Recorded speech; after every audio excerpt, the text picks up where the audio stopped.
രേഷ്മ തങ്കച്ചൻ്റെ അച്ഛൻ തങ്കച്ചൻ തൂങ്ങിച്ചാകാനായിട്ട് വന്നിട്ടുണ്ടായിരുന്നു. അതെന്താണ് കാരണമെന്ന് തെളിവ് സഹിതം എൻ്റെ കയ്യിലുണ്ട്. പിന്നെ ആ തെളിവൊന്നും ഞാൻ ഇവിടെ നിരത്തുന്നില്ല. ഞാനും ഒരു പെണ്ണാണ്. ചിലപ്പം ഇത് കഴിയുമ്പോൾ എന്നെക്കുറിച്ച് വളരെ ബാഡായിട്ടുള്ള കാര്യങ്ങൾ വരും. നോ പ്രോബ്ലം, അതിലൊന്നും എനിക്ക് ഒരു വിഷയമില്ല. അതാണ് ഞാൻ പറഞ്ഞത്. ഞാൻ രേണു ഓരോ മാധ്യമത്തിൻ്റെ മുമ്പിലിരുന്ന് പറയുമ്പോഴും ആ വീഡിയോ എടുത്ത് മറ്റുള്ളവർ റിയാക്ഷൻ വീഡിയോ ചെയ്യുമ്പോഴും ഞാനും ചെയ്യാറുണ്ട്. രേണുവിൻ്റെ വീഡിയോ, റിയാക്ഷൻ വീഡിയോ രേണുവിനെ കുറിച്ച് ഞാനും ചെയ്തിട്ടുണ്ട്. നമുക്കൊക്കെ ഇതെടുത്ത് ഈ വീഡിയോടൊപ്പം ചേർത്തിടാൻ വേണ്ടിയിട്ടുള്ള വഴി ഉണ്ടാക്കി തരുന്നത് രേണു തന്നെയാണ്. ആ കുഞ്ഞിനെ നോക്കാൻ പറ്റില്ല, നോക്കാൻ പറ്റുന്നവർ ആരാന്ന് വെച്ചാൽ കൊണ്ടുപോയി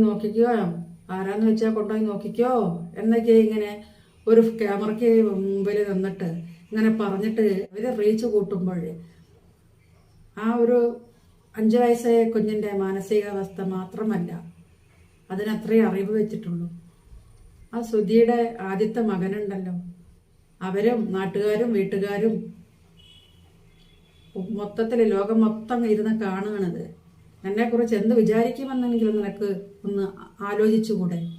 ഞാൻ നിന്റെ ജോലി ചെയ്യുക, പൈസ കിട്ടുന്നത് വാങ്ങുക, വീട്ടിൽ വന്നിട്ട് വരുന്ന സമയങ്ങളിൽ സന്തോഷമായിട്ട് കുട്ടീനെ നോക്കിയിട്ടിരിക്കുക, കുട്ടിക്ക് വേണ്ട കാര്യങ്ങൾ ചെയ്യുക, ആ കുഞ്ഞിനെ സ്നേഹിക്കാൻ നോക്ക്. മാധ്യമത്തിന്റെ മുന്നിൽ വന്ന് വെറുതെ ചെറുപറ വർത്തനം പറയുന്നതിലും നല്ലത് ആ കുഞ്ഞിനെ നോക്കുന്നതാണ്. കുഞ്ഞിന്റെ എന്താ പഠിച്ചത്, അവന് ഭക്ഷണം കൊടുക്കുക, അവനെ പറ്റിയുള്ള നല്ല നല്ല കാര്യങ്ങൾ ആ കുഞ്ഞിനും കൂടെ പറഞ്ഞു കൊടുക്കേണ്ട സ്ഥാനത്ത് വന്നിരുന്നിട്ട് ഇങ്ങനെ ഓരോ കാര്യങ്ങൾ ആവശ്യമുള്ളതും ഇല്ലാത്തതും ഒക്കെ ഇങ്ങനെ പറഞ്ഞുകൊണ്ടിരിക്കുകയാണ്. ഇങ്ങനെ പറഞ്ഞുകൊണ്ടിരിക്കുന്നതുകൊണ്ട് തന്നെയാണ് ആളുകൾ ഇതിനെക്കുറിച്ച് വീഡിയോ ചെയ്യുന്നത്. റിയാക്ഷൻ വീഡിയോ ചെയ്യുമ്പോൾ എന്തായാലും നമ്മളിതിനെതിരായിട്ട് നീ സംസാരിക്കുള്ളൂ. പക്ഷെ കുറേ പറഞ്ഞിട്ടൊന്നും കാര്യമില്ല, എൻ്റെ അടുത്ത് ഒന്നും പറഞ്ഞ കാര്യമില്ല. നീ ഒരിക്കലും പറഞ്ഞാൽ കേൾക്കണില്ല. എന്തെല്ലാം കാര്യങ്ങൾ ഏതെല്ലാം മാധ്യമങ്ങൾ വഴി എൻ്റെ അടുത്ത് അറിയിച്ചിട്ടും നീ ഒന്നും അങ്ങോട്ട് കേൾക്കുകയേ ഇല്ല. നീ ഇങ്ങനെ ആക്രോശിച്ചും കൈ ചൂണ്ടിയും ദേഷ്യപ്പെട്ടും സംസാരിക്കുന്നത് കൊണ്ട് ആർക്കാണ് ബുദ്ധിമുട്ട്? നിനക്ക് തന്നെ. അതെടുത്ത് നമ്മളെല്ലാവരും റിയാക്ഷൻ വീഡിയോ നമ്മളെല്ലാവരും ചെയ്തുകൊണ്ടിരിക്കുകയാണ്. നമ്മളെ സംബന്ധിച്ച് നമ്മളൊരു വീഡിയോ ചെയ്തിടണം, അപ്പോൾ നമുക്കൊരു കണ്ടന്റ്, അത്രേ ഉള്ളൂ. എന്നെ നന്നാക്കാൻ വേണ്ടിയിട്ടാണോ മാധ്യമങ്ങളെല്ലാവരും ഇരിക്കുന്നതെന്നാണോ വിചാരിച്ചിരിക്കുന്നത്? എൻ്റെ അടുത്ത് ഈ ഒരു കോലും ഒരു ഫോണുമായിട്ട് ക്യാമറയും കഴുത്ത് തൂക്കിക്കൊണ്ട് വരുന്നവരൊക്കെ എൻ്റെ മുന്നിൽ ഇരുന്നിട്ട് എന്നോട് ഓരോ കാര്യങ്ങൾ ചെയ്യിക്കുമ്പം നിനക്ക് 5000 6000 തരുന്നുണ്ടെങ്കിൽ അവർക്ക് അതിൻ്റെ 4 ഇരട്ടി കിട്ടുന്നുണ്ടാകും. അവരുടെ ചാനലിലൂടെ അവർക്ക് കിട്ടുന്നുണ്ടാകും. ഓരോ വീഡിയോ രേണുവിൻ്റെ ചെയ്യുമ്പോൾ ഞാൻ വിചാരിക്കും ഇനി ഞാൻ രേണുവിനെ കുറിച്ച് ഒരു വീഡിയോയും ചെയ്യുന്നില്ലാണ്, ഇത് മതി, ഇനി വേറെ പുതിയ ന്യൂസുകളൊന്നും വരില്ല എന്ന് വിചാരിക്കും. പക്ഷെ പുതിയ ന്യൂസ് കിട്ടിക്കൊണ്ടിരിക്കുകയാണ്. അതുകൊണ്ട് ഞാനൊരു ചെറിയ വീഡിയോ ചെയ്യാമെന്ന് വിചാരിച്ചത്. അപ്പൊ കാര്യം എന്തായാലും ഇത്രയൊക്കെ ഉള്ളൂ. വീണ പിള്ള അവരുടെ ഒരു വീഡിയോ കണ്ടു ഇൻസ്റ്റയില് ലൈവാണ് കണ്ടിരിക്കുന്നത്. ആ ലൈവില് കുറെ കാര്യങ്ങൾ പറയുന്നുണ്ട്. പക്ഷെ അങ്ങനെ ഓരോന്ന് കേൾക്കുമ്പോഴേ ഇതിനെല്ലാത്തിനും കാരണക്കാരി കുറ്റപ്പെടുത്തുകയല്ല രേണു, ഞാൻ എന്നെ കുറ്റപ്പെടുത്തുകയല്ല. കാര്യം എൻ്റെ മകൻ്റെ പ്രായം നിനക്കുള്ളൂ, അതുകൊണ്ട് പറയാണ്. നീ നിന്റെ കാര്യങ്ങളൊന്നും തന്നെ സോഷ്യൽ മീഡിയയിൽ വന്നിരുത്തി നീ ഒന്നും പറയാൻ നിൽക്കാതെ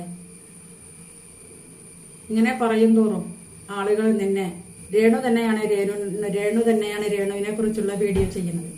രേണു ഒരാളിപ്പോ ചോദിക്കുകയാണ് രേണുവിന്റെ അടുത്ത്, അറിയില്ല എന്ന് പറഞ്ഞാൽ അത് അറിയില്ലയിൽ പിടിച്ചേക്കണം. അവതാരകൻ വീണ്ടും വീണ്ടും ചോദിക്കുന്നുണ്ട് ഇങ്ങനെ വീണ എസ് പിള്ളേനെ കുറിച്ച്. നീ മെസ്സേജ് അയക്കാറുണ്ടെന്ന് പറയുന്നു, ഇപ്പോഴല്ല നേരത്തെ മെസ്സേജ് അയച്ചിട്ടുണ്ടെന്ന് പറയുന്നു. കുറച്ചു കഴിഞ്ഞ് അങ്ങനെ ചോദിക്കുകയാണ് വീണ്ടും, അപ്പൊ ഇല്ല എന്ന് പറയുന്നു. ചേച്ചി പറഞ്ഞത് മെസ്സേജ് അയക്കാറുണ്ടെന്നല്ലേ? ഞാനല്ല അയച്ചത്, അത് വേറെ ആരോ അയച്ചോട്ടെ, എന്തിനാ ഇതിങ്ങനെ വിശദീകരണം കൊടുക്കുന്നത്? രേണു സുധിക്ക് സത്യം പറഞ്ഞ ഒരു മാധ്യമത്തിന്റെ മുന്നിൽ വന്നിരുന്നിട്ട് എങ്ങനെ മറുപടി കൊടുക്കണമെന്ന് അറിയാത്തതിന്റെ കാര്യം ആണ് ഇപ്പോ സോഷ്യൽ മീഡിയയിൽ ഓടിക്കൊണ്ടിരിക്കുന്ന ഓരോ ഓൺലൈൻ മാധ്യമങ്ങളും. രേണുവിന്റെ അടുത്തുനിന്ന് കിട്ടും എന്നുള്ള രീതിക്ക് രേണുവിന്റെ അടുത്തുനിന്ന് ചോദ്യങ്ങളും ചോദിച്ചുകൊണ്ട് പോകണം.